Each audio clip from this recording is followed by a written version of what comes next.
May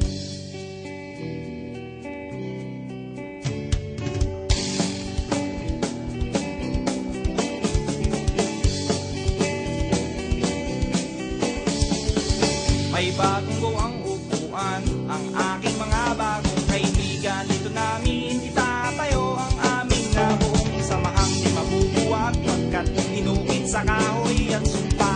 Ang Pauman o Jackson ang dumaan, kami ay sakay lang.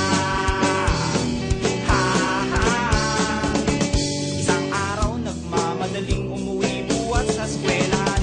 Malayo pa lang sa upuan ay may natanawan. Nagulat ako kasi first time kita noong nasilayang nakiisang nakaupo sa aming tambayan.